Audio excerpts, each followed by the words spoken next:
El Consejo Superior Tripartito acordó ayer por consenso la pauta salarial que regirá para la negociación colectiva del sector privado en un periodo puente de un año, a la espera de que la economía se ordene luego de la emergencia sanitaria. Según lo resuelto por el gobierno, gremiales empresariales y el PIT-CNT, habrá correctivos por inflación este mes, ajustes nominales de sueldos en enero de 2021 y un correctivo por inflación en julio del año que viene. Además, se dispuso que a partir de enero 2022 se procederá a la recuperación del salario perdido.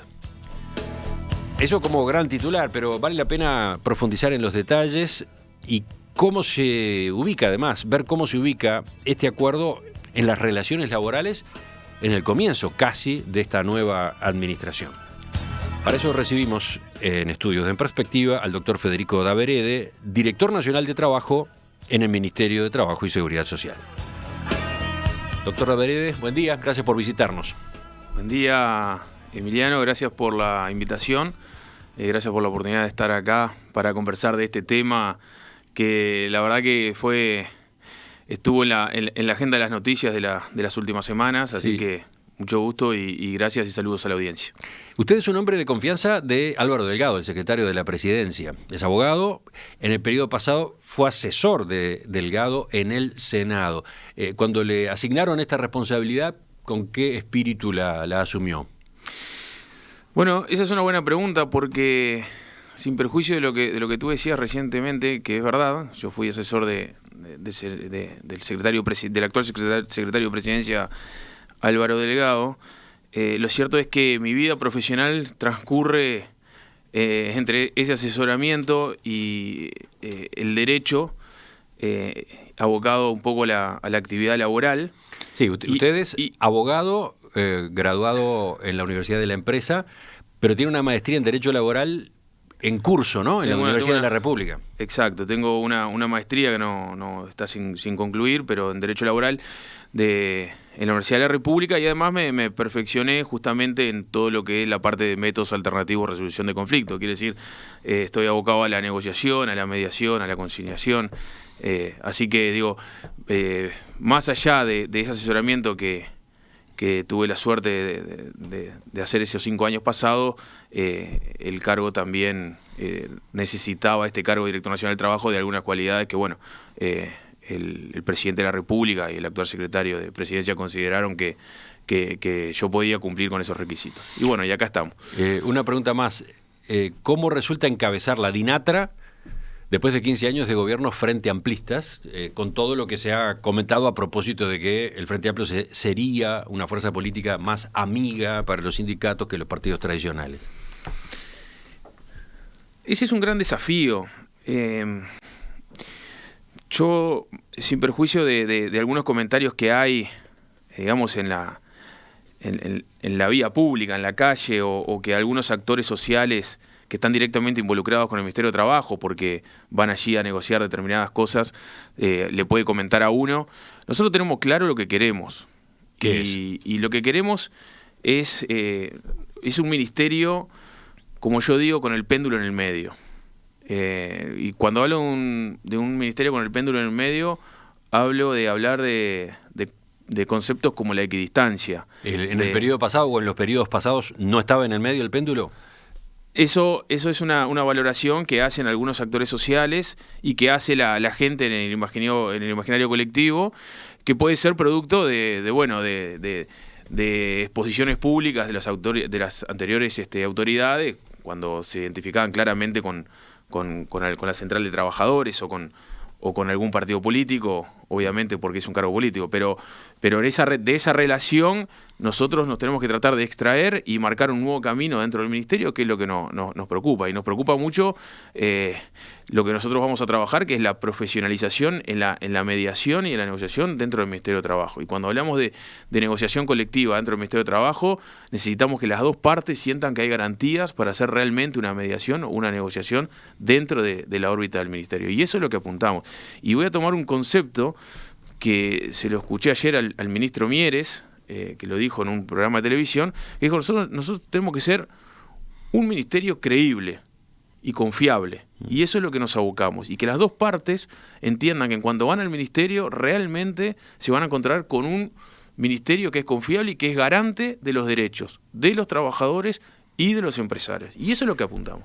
Una buena prueba para el arranque, una prueba de fuego podría decirse, es esta negociación que acaba de concluir ayer. Entre comillas concluyó, ¿no? Ahora hablaremos de que hay interrogantes todavía abiertas, pero ayer el Consejo Superior Tripartito cerró un acuerdo por esto que ustedes han llamado periodo puente de un año, un acuerdo que viene a sustituir o busca sustituir una nueva ronda de los consejos de salarios, la octava desde que fueron reinstalados en el año 2005. Esta negociación llevó varias reuniones, hubo momentos en los que se temió que se desbarrancara la posibilidad de un entendimiento. Finalmente hubo una fórmula. ¿Por qué se fue por este camino? Esa es la primera pregunta. Bueno, a ver, la conclusión o el resultado final de este documento que se firmó en el día de ayer es producto y parte de todo lo que acabo de decir. Es decir, se llegó a esto después de varias negociaciones, tanto con las cámaras empresariales como con el PIT-CNT. Ahora vamos a ver en qué consiste, los distintos puntos que tiene, pero mi pregunta iba a la génesis, ¿no? ¿Por qué se intentó esto? ¿Y cómo surge esto? Esto surge porque allá por el mes de abril, si mal no recuerdo, se reúne en forma informal el Consejo Superior Tripartito a hacer una primera presentación, al menos de las autoridades del Ministerio de Trabajo, y conocernos entre los actores sociales. Y allí surge la preocupación. Recuerden que en el mes de abril estaba, digamos, el miedo al contagio era muy grande. No se sabía todavía mucho cómo iba a rumbear la cantidad de contagios en el país. Y allí se plantea, por parte del PIT-CNT y también de las cámaras, la necesidad de postergar un año la ronda de los consejos salarios, tal cual venía sucediendo las rondas anteriores. Y allí se empezó a conversar sobre la eventualidad de un periodo puente.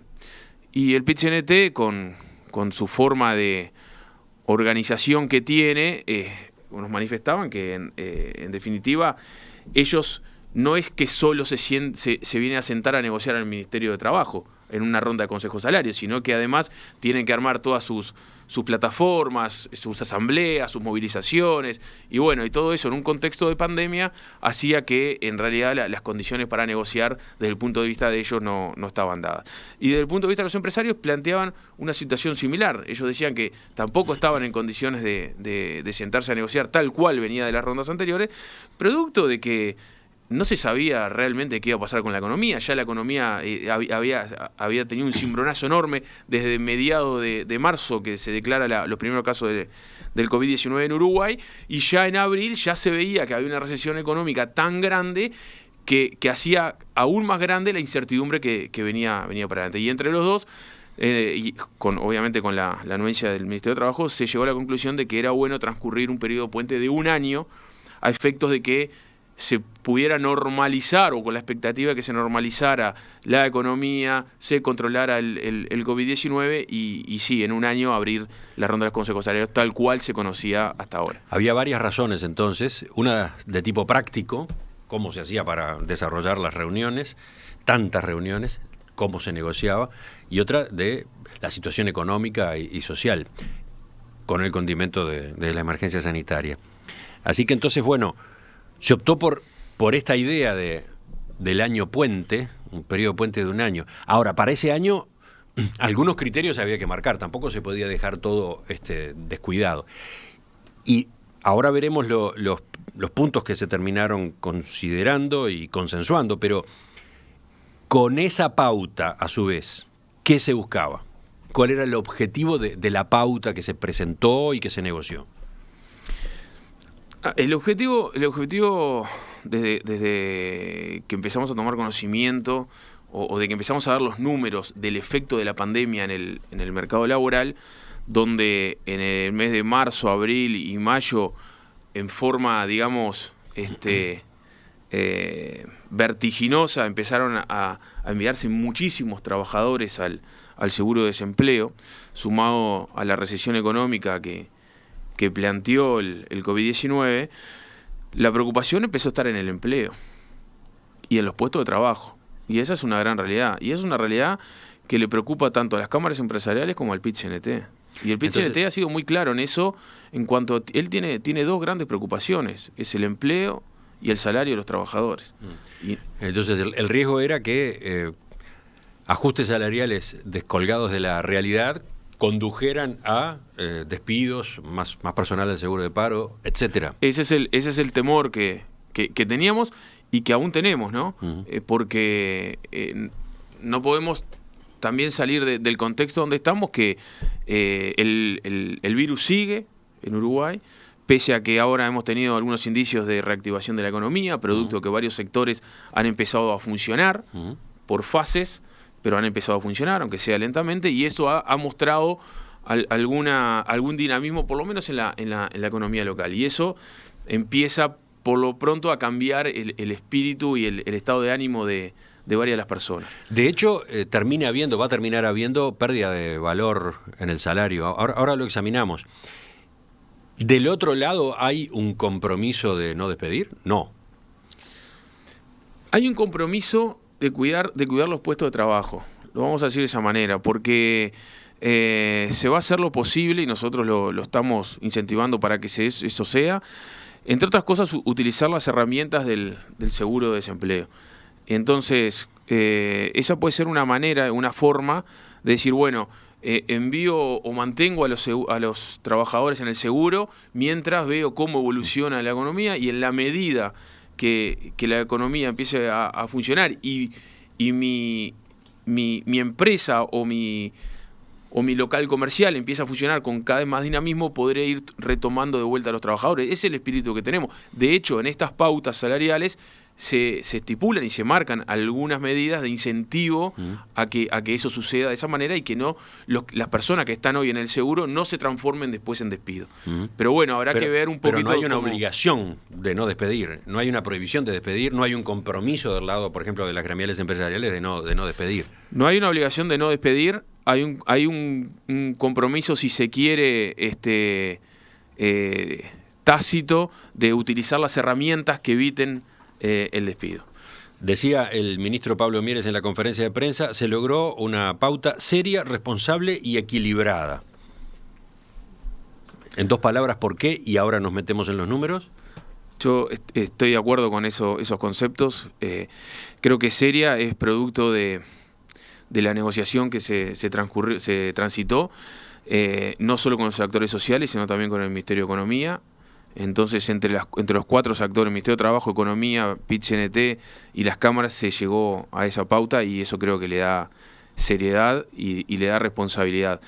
Y la responsabilidad también va atada de la mano de que esa pauta, pese a que no puede ser, no es lo que todos desde el punto de vista salarial quisiéramos, apunta también a cuidar justamente los lugares de trabajo, los puestos de empleo. ¿Lo del equilibrio qué es?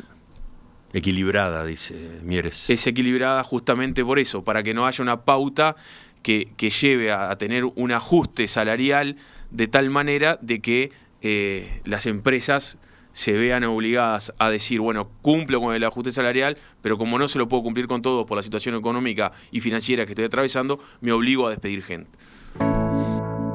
Enseguida retomamos la entrevista con el director nacional de Trabajo, Federico Daverede. Ahí sí, para ir viendo punto por punto en qué consiste la pauta salarial, cuál es su consecuencia. Doctor Daverede, esta pauta puente tiene una serie de puntos y abarca a todos los convenios colectivos del sector privado que caducan entre junio y diciembre de este año, ¿no? Algunos ya caducaron, otros caducan en septiembre, otros en diciembre. ¿Qué cantidad de personas está abarcada entonces? Y nosotros estimamos, la gran mayoría de los convenios en esas tres fechas que usted mencionaba se van a dar el 30 de junio, más o menos unos 152 convenios, estoy jugando un poco de memoria ahora, sí, más algunos más que van a vencer en septiembre y otros en diciembre, quizás estamos hablando de unos 160, 165 convenios. ¿A cuántas personas alcanzan? Y quizás alcancen en el entorno de las 600.000 personas, quizás. Ese puede ser el número de las personas a las que pueda estar afectada estas pautas que van a empezar en la octava ronda de los consejos salarios. Quedan afuera tres sectores, ¿no?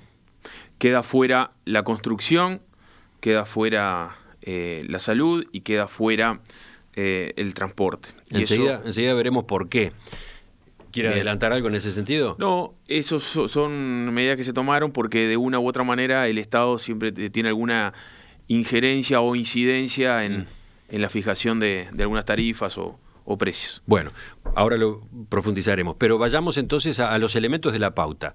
El primer punto es que se concreta lo que estaba pendiente de la 7ª ronda de Consejo de Salarios, o sea que ahora, en julio, debe haber una corrección por inflación pasada. ¿Cuál sería el ajuste estimado entonces? Es así, ahora el 30 de junio se debe de ajustar por inflación pasada, pero esto es lo que ya estaba convenido, que viene de la 7ª ronda de los consejos salarios. Promedialmente nosotros calculamos que va a estar en 3,5, un 3,4, un 3,5%. Y digo promedialmente porque en realidad va a depender de cada convenio colectivo, pero lo que sí estimamos es que esos ajustes pueden ir entre un 1 y un 5%.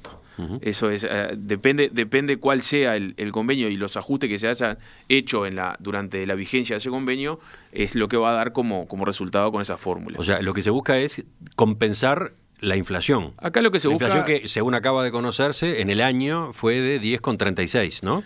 Claro, lo que se busca es dejar el salario en cero, digamos, ¿no? O sea, que no tenga pérdida de salario real en este momento. Y ese es el ajuste por inflación que se va a establecer ahora el 30 de junio. Bien, después aparece lo nuevo. En enero del año próximo, un ajuste salarial nominal de 3% con un punto adicional para los salarios más sumergidos. ¿Por qué se fue por este camino? Bueno, por este camino se fue, en realidad para analizarlo tenemos que tomar el puente entero. No puedo analizar únicamente el ajuste nominal el 1 de enero del 21 del 3% y eventualmente un 4% para los salarios más sumergidos, sino que tengo que analizar todo el puente, ¿no? Entonces empezamos con temas conceptuales y es decir, bueno, a ver, empezamos a ajustar a inflación pasada o empezamos a ajustar a inflación proyectada. Y ahí analizamos y dijimos, bueno, siempre lo mejor es a inflación proyectada, cosa que el trabajador no corra la pérdida salarial desde atrás, sino que al contrario lo vaya como corriendo adelante y después se reajuste al final del camino. Hay un viejo debate en torno a eso, ¿no? Hay un viejo debate, lo tenemos claro. Pero no podemos perder de vista de que estamos en un momento excepcional, muy excepcional, y este puente es excepcional. Y ahí se trató de fijar un aumento que se discutió mucho, que es un aumento nominal, que podría estar en un 3, en un momento se habló de un 4, en un momento se habló de un 2, esto se debatió mucho con economía, y llegamos a esa fórmula de ajuste, que es un 3% nominal, con un 1% más, que se le dará a los salarios más sumergidos que estén por debajo de los 22.595 pesos. Ahora, ¿por qué el 3? ¿Y cuál es el impacto del 3? Parece bastante claro que va a tener como consecuencia una caída del salario real. En este semestre, o sea, ahora en julio los salarios van a quedar empatados con la inflación, ¿no? Y empieza a correr este periodo de 6 meses hasta enero, perdón. En ese periodo de 6 meses, todo indica, va a haber más que 3% de inflación. Sí, el 3 surge en los debates que tuvimos con economía, quizás de lo que se proyecta para inflación del segundo semestre. Del segundo semestre del 2020, ¿no? Es decir, quizás esté un poco por debajo, no lo sabemos, pero va a estar en el entorno del 3 y pico, calculamos. Esos son más o menos los números. La proyección de inflación para todo el año 2020, según la hacía Exante ayer acá en Perspectiva, es 8,5. Ellos manejan 8,5 para todo el año. 8,5 para todo el año. Y tenemos que tener en cuenta que el primer semestre del año es cuando se lleva los mayores puntos de inflación, porque hay ajuste de tarifas, hay toda una cantidad de cosas que se dan en el primer semestre del año. Históricamente, en el segundo semestre del año, la inflación tiende a bajar un poco. Y ese fue un poco el parámetro que se tomó. Es decir, tratemos de que cuando ajustemos en enero, por lo menos en ese segundo semestre, el impacto del salario o de la pérdida que pueda llegar a tener eventualmente el trabajador no sea tanto. Por eso se manejó ese 3%. De todos modos, se habilita la postergación de este ajuste salarial por 4 meses para sectores que estén más complicados en materia de empleo, ¿no? Ese es un criterio general y vale en particular para los que ajusten en enero, ¿no? ¿Cómo es? Sí, eso fue otra de las medidas que se tomó porque hay sectores de actividad, vamos a poner uno que es público y notorio, como puede ser el turismo, hoteles, agencias de viaje, en fin, todo algo que además, más allá del turismo interno, la gran incidencia la tiene en el turismo internacional. Eso, por supuesto, es una actividad que fue muy golpeada por el tema de la pandemia. Entonces, lo que se trató de estudiar acá o de contemplar, es decir, aquellos sectores donde al 1 de enero estuviesen reactivando su economía o estuviesen empezando a generar su actividad más fuerte, bueno, quizás si el golpe de la pandemia fue tal que tuvieron una pérdida de cotizantes en el BPS, de trabajadores mayores al 10%, bueno, prorroguémosle hasta abril, hasta el 1 de abril, esa posibilidad del aumento. Y bueno, y eso fue lo que se trató de atender con esta medida. ¿Esta medida solo vale para los que ajustan en enero? Esta medida vale para los que ajustan en enero, sí, a ver, porque ahí tenemos que diferenciar los convenios que vencen en junio, el 30 de junio, los que vencen en septiembre y los que vencen en diciembre. Ahí está. ¿Qué pasa con esos otros? Esos otros también tendrían un deferimiento en una fórmula espejo que le estamos haciendo. Es decir, el primer aumento, o sea, el aumento nominal del 3% se aplica el primer día del séptimo mes. Ajá, ahí está. Y el deferimiento se iría al primer día del 10º mes. ¿Sí? O sea, es un criterio general. Es un criterio. Es un criterio general la posibilidad de que, según cómo sea el cronograma de aumentos, y dependiendo de la complicación que tenga el sector, el primer ajuste ese, el que ocurre a los 6 meses, pueda diferirse 4 meses, ¿no? 3 meses. Perdón, 3, ahí está. Bien, sigamos. Estábamos hablando en principio entonces de enero 2021. Vayamos ahora a junio. Junio 2021, allí se aplica un correctivo por inflación. ¿Cómo opera ese correctivo? Bien, allí se va a aplicar un correctivo por inflación, como usted bien decía, y ese correctivo tiene unas características peculiares que quizás podamos tener acá el meollo de toda la discusión que se ha dado en este último tiempo. ¿Y cómo opera? Ahí se va a considerar la inflación del año móvil del puente, que esto quiere decir 1 de julio del 2020 al 30 de junio del 2021, y a esa inflación se le debe descontar el aumento nominal del 3%, y acá hago un paréntesis. El aumento de enero, digamos. El aumento de enero del 3%, no se le descontará ese 1% más que pueden tener los salarios sumergidos, eso queda por fuera. Ajá. Y se le va a descontar también la caída que tuvo el PBI durante el año 2020, que es el año de la pandemia. Vamos a términos numéricos. Ahí está, llevémoslo a un ejemplo, hagamos una hipótesis.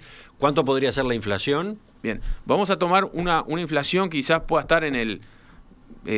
para manejar números redondos, ¿no? Un 9%. Uh-huh. En el año, entre el 1 de julio del 2020 y el 30 de junio del 2021, un 9%. A ese 9% hay que restarle el aumento nominal que se dio en enero, que es un 3%, y hay que restarle la caída que haya tenido el PBI durante el año 2020, que es el año de la pandemia. Marquémosla para hacer números redondos también en un 3%. Uh-huh. Quiere decir que a ese 9 le resto un 3, me va a dar como resultado otro 3. Ese 3% es el que va a regir como aumento el 30 de junio o como correctivo el 30 de junio del 2021. Allí va a quedar un saldo, que es el saldo de la caída del PBI, que es el que se va a empezar a recuperar, que está también en los lineamientos, a partir del 1 de enero del 2022, en la medida que la economía así lo indique como crecimiento, ¿no? Bien, y entonces por ese mismo motivo, porque ahí termina habiendo una pérdida por la caída del PBI en el año 2020, se ha dado la discusión, ¿no? En el PIT-CNT en principio no han estado de acuerdo con un mecanismo así. No les ha convencido que haya en julio del año que viene una corrección que implica perder valor del salario, ¿no? Sí, nosotros hacemos mucho hincapié en la excepcionalidad de esta situación que estamos viviendo. Esta pandemia la estamos viviendo ahora y quizás ninguno de nosotros la vuelva a vivir. Esa es una realidad, ojalá, o por lo menos sea así. Y eso marca un poco la excepcionalidad de la situación. Y lamentablemente nadie quiere hablar de pérdida del salario real, esa es una realidad. El Poder Ejecutivo no quiere hablar de eso, el PIT-CNT tampoco, y las cámaras me consta que tampoco, nadie lo quiere hablar.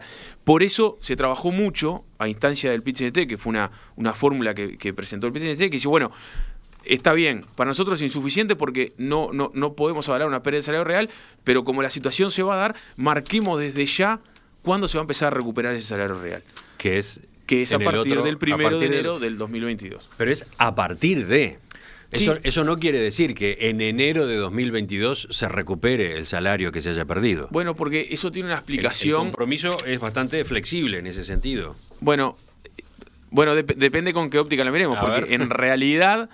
Al 1 de enero del 2022 no vamos a tener los números de crecimiento del país del 2021. Ajá. Los vamos a tener en marzo, los vamos a tener en abril, ajá, por ahí. Entonces, ¿qué es lo que se buscó con esto? Es decir, bueno, si las perspectivas de crecimiento que hacen el Ministerio de Economía, el Banco Central o las consultoras privadas ya en septiembre marcan que el país va a crecer en el 2021 un X%, bueno, que se pueda adelantar algo de ese X% a partir del 1 de enero del 2022 en el ajuste que se haga ahí.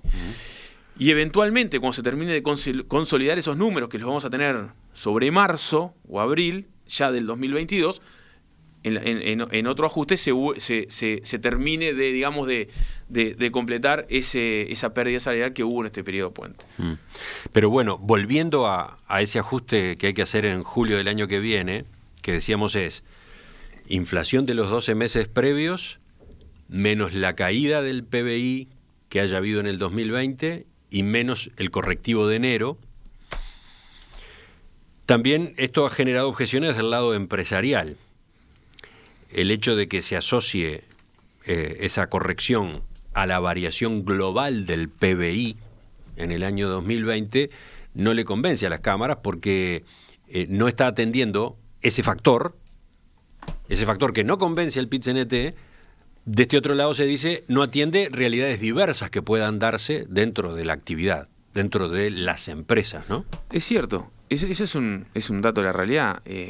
Las empresas, las cámaras marcaron esa diferencia, yo creo que con gran atino, porque eso hubiese sido quizás lo más certero, por decirlo de alguna manera, en el momento de marcar algún tema de ajuste salarial, porque también es cierto que la pandemia no le pegó a todos los sectores de actividad por igual. Yo creo que le pegó a todos, no a todos por igual. Esa es la realidad.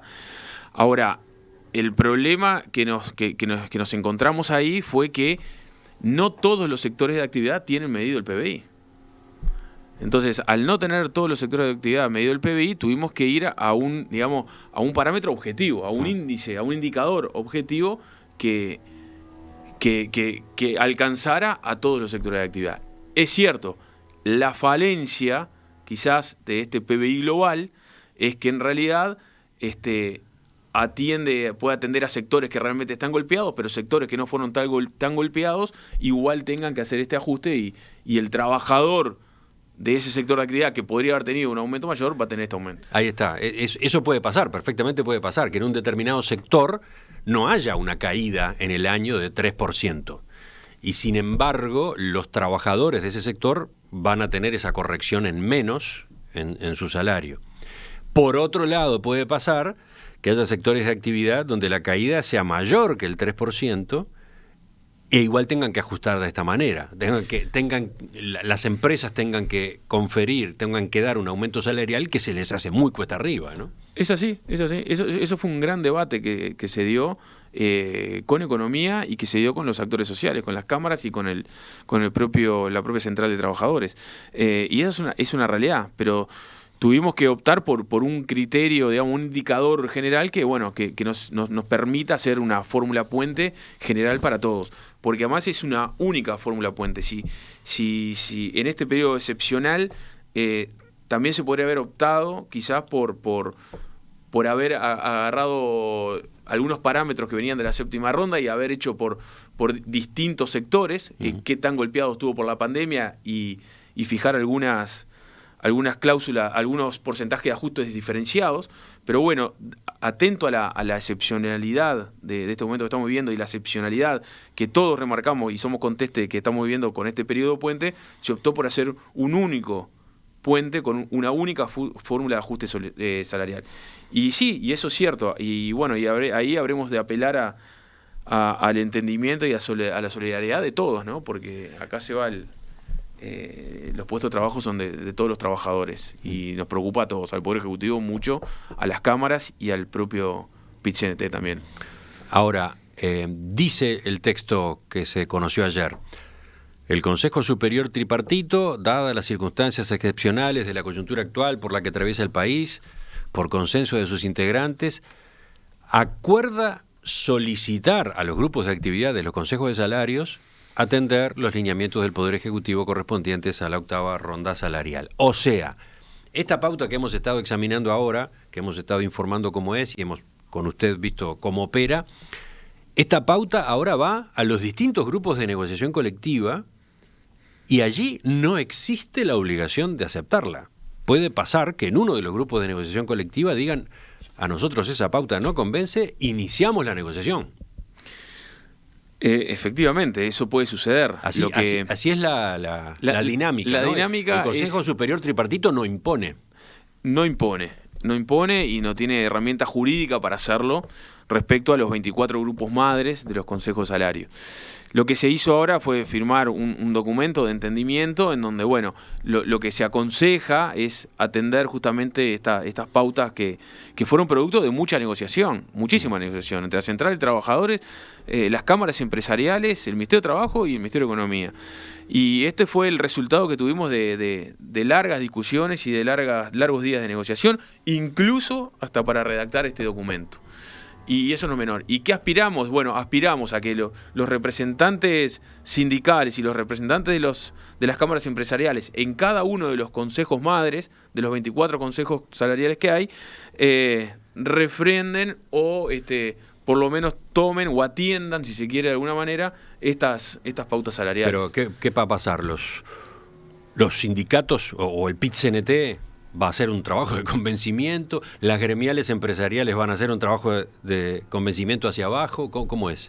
Bueno, eso quedará a lo que cada una de las partes entienda cómo hacerlo. Lo que nosotros pretendemos del Poder Ejecutivo es que, tomando los representantes, digamos, de cada sector social, los máximos representantes de cada sector social, como son las cámaras empresariales y el PIT-CNT, pretendemos que de ahí para abajo, digamos, se transmita la voluntad de atender estas pautas. Y lo mismo tenemos que hacer nosotros con los delegados del Poder Ejecutivo. El Ministerio de Trabajo tiene que decirle a los delegados del Poder Ejecutivo, le dice: estas son las pautas que consensuamos con los actores sociales y vamos a tratar de no irnos de acá. Sí, pero está claro, los delegados del Poder Ejecutivo deben ser los más convencidos de este. Eso por supuesto, pero me refiero a la dinámica de cómo uno después traslada para abajo para que las 24 mesas madres y los representantes que cada sector tiene allí pueda refrendar estas pautas. ¿Cuándo se va a saber si se atendió o no se atendió esta exhortación? Yo creo que lo vamos a tener cuando realmente se convoque a cada grupo. Y eso, hay algunos que no son inmediatos, ¿no? ¿Cómo era la cosa? No, a ver, depende un poco los que ya vencieron o no vencieron. Por eso. Pero los que ya vencieron, que tienen el convenio vencido, la idea es ya a partir de la semana que viene o como tarde la otra, ya convocarlos. Y ahí vamos a saber. Y ahí vamos a saber cuál es el resultado. Ahora mismo, en julio. En julio lo sabremos. En julio. Sí. Y los otros, bueno, hay que esperar los momentos correspondientes. Quedan 2 o 3 preguntas más para el doctor Federico Daveré, director nacional de Trabajo, a propósito de esta pauta salarial acordada ayer con gremiales empresariales y sindicatos. Las vemos enseguida. Doctor Daveré, durante la pausa puede mirar algunos de los mensajes de los oyentes, pero me causó gracia este que lo manda Marita. Para entender esto de los aumentos de salarios hay que hacer un posgrado. Y sobre todo para saber si hay pérdida de salario o no hay pérdida de salario. Efectivamente, ¿no? Tiene su complejidad. Incluso al decidir esta entrevista ya sabíamos ya lo pensamos. Acá había una dificultad, había que tratar de hacerlo, no sé, lo más ordenado posible para que el oyente en radio pudiera retener. Pero bueno, creo que fuimos viendo punto por punto. Ahora capaz que conviene hacer un repaso rápido, cómo es la estructura, ¿no? Le hago un repaso rápido a Marita, era la oyente que escribió, y para que se entienda. A ver, esto es un periodo puente con el plazo de un año. Va a haber un correctivo por inflación al 30 de junio del año 2020, ahora, que pasó que ya se debe estar aplicando, que promedialmente va a ser un 3,4, un 3,5, pero puede ir entre un 1 y un 5% según el grupo de actividad. Eso es para perder, para recuperar el salario que se haya perdido en los meses anteriores. En los meses anteriores, que venía de la séptima ronda. Eso sí es recuperación salarial. Eso es recuperación salarial. Ahí inicia el puente. Cuando llegamos al 1 de enero, va a haber un aumento del 3% en los salarios. Y ese es un ajuste nominal. Excepto aquellos salarios de 22.595 pesos hacia abajo, que van a tener un 1% más. ¿Está bien? Si algún sector de actividad está en serias dificultades y ha perdido muchos trabajadores, más de un 10% de sus trabajadores, ese aumento se puede diferir a abril. Y después viene el 30 de junio del 2021, que viene un ajuste, también que es un ajuste nominal, que tiene una fórmula que es inflación menos el aumento que se dio en enero del 3%, menos la caída del PBI del año 2020. Y eso va a dar, puede dar un 3, un 4, un 2, eso depende de la variable de IPC y depende de la variable de la caída del PBI. Sí, ahí está. O sea, en junio del año que viene no se termina recuperando el salario perdido, al revés. No se termina. Ahí lo que va a ocurrir como mínimo es una pérdida de 3 puntos debido a lo que va a pasar con la caída del PBI en este año, del orden del 3%, digamos. Claro, ahí depende de las dos variables, de IPC y de la variable de la caída del PBI.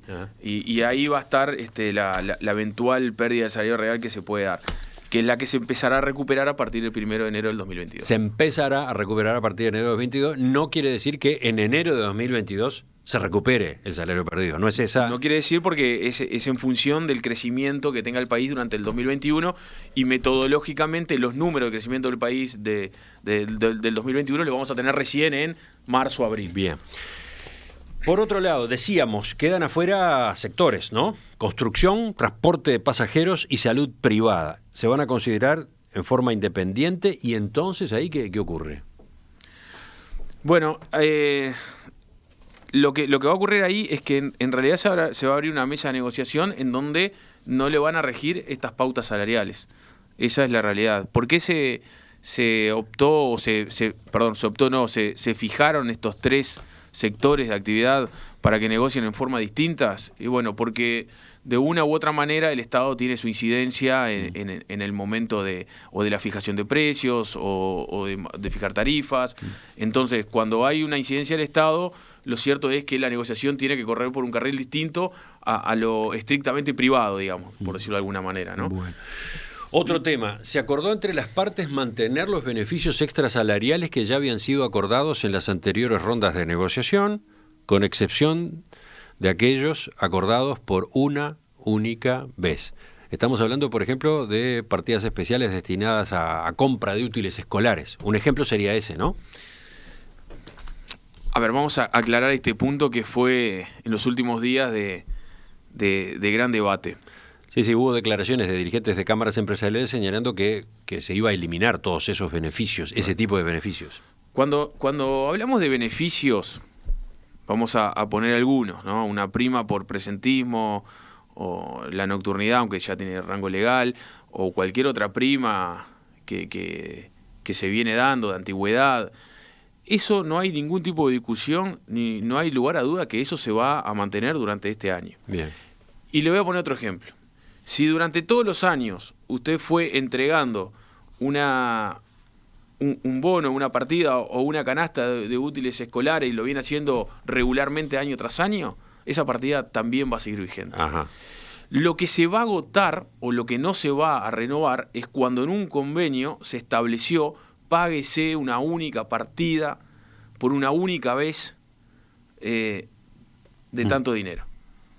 quiere decir que esa partida que se agotó en sí mismo es la que no se va a prorrogar.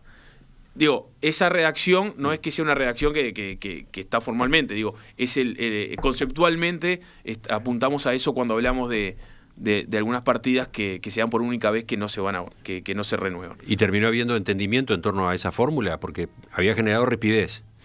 Sí, terminó habiendo entendimiento. Desde el Poder Ejecutivo fue algo que se había discutido en las primeras reuniones del Consejo Superior Tripartito, después se dejó discutir porque, bueno, todos entendimos de que esas primas con esas características que ya venían de antes deberían de prorrogarse, pero bueno, quizás hubo algún malentendido que llevó de vuelta a poner el tema arriba de la mesa y se resolvió rápidamente. Y también se mantienen las llamadas cláusulas obligacionales. ¿Qué es esto? Claro, de la misma manera que se establecen todos los beneficios que ya regularmente se venían dando, se prorrogan por un año, aquellas cláusulas obligacionales, llámese las cláusulas de paz, en donde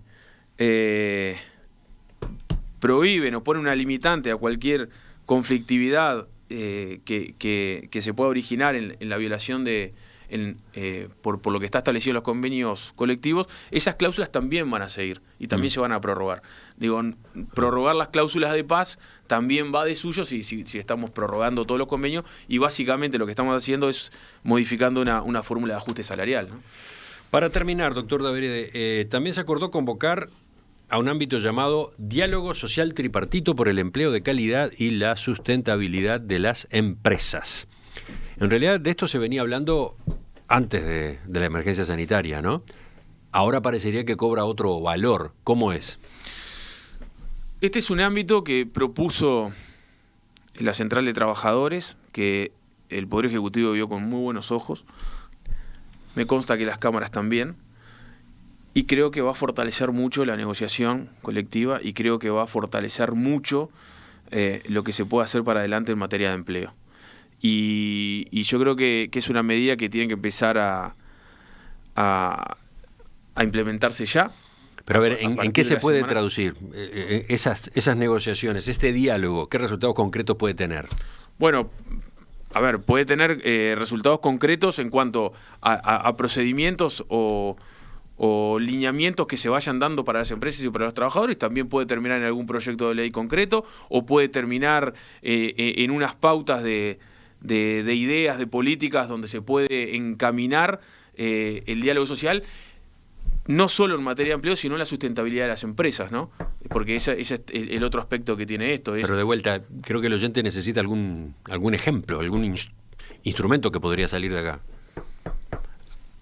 ¿No se le ocurre alguno? No, a ver, se me ocurren varios. Lo que pasa es que no lo quiero decir, no lo quiero poner arriba de la mesa porque quizás no es lo que los actores sociales tengan en mente. Bien. Entonces, cuando se empiece a configurar y estemos ya en la órbita de este instrumento, si quieren encantado de la vida, vengo y lo ponemos arriba de la mesa. ¿Cuándo estarán las primeras las primeras fórmulas, los primeros acuerdos, los primeros resultados? Lo que le puedo dar es la fecha de inicio, que estamos previendo que ya para la semana que viene empezar a convocarlo. Y por último, en el acta de ayer se establece que el Poder Ejecutivo va a extender hasta el 30 de septiembre el instrumento del seguro de paro parcial y que se abonará el incentivo de 5.000 pesos por 3 meses a empresas que retomen personal enviado al seguro de paro o que contraten personal nuevo. Este detalle también fue valorado, ¿no? Sobre todo al lado sindical. Esto apunta básicamente a lo que veníamos hablando y es tratar de preservar los puestos de los lugares de trabajo. Ese es el incentivo, es una de las medidas o dos de las medidas de incentivo para que aquellas personas que están en el seguro de desempleo no se les produzca el despido. Es decir, el seguro de paro parcial, que fue una herramienta que se estableció a raíz del COVID-19, ha sido de gran utilidad para las empresas, porque en el mecanismo de empezar a funcionar nuevamente y que la economía se reactive, muchas empresas han enviado a su gente al seguro de paro parcial. Y algunas que los han mandado al seguro de paro total, las han ido incorporando al seguro de paro parcial. Quiere decir que es un escalón más para reincorporar al trabajador. Y lo último es el incentivo de esa partida de 5.000 pesos por trabajador que se retome del seguro de paro o se contrate uno nuevo, por 3 meses. Y eso es una medida directa hacia las empresas para estimular de que vuelvan a retomar trabajadores, ¿no? O contratar nuevos. Por supuesto que en nuestro sitio web, junto con esta entrevista tanto en audio como en video, los oyentes van a encontrar el texto del acuerdo para repasarlo punto por punto e ir siguiendo las explicaciones del caso. Doctor Federico Daverede, director nacional de Trabajo, le agradezco su visita esta mañana. Gracias a ustedes y un saludo a toda la audiencia.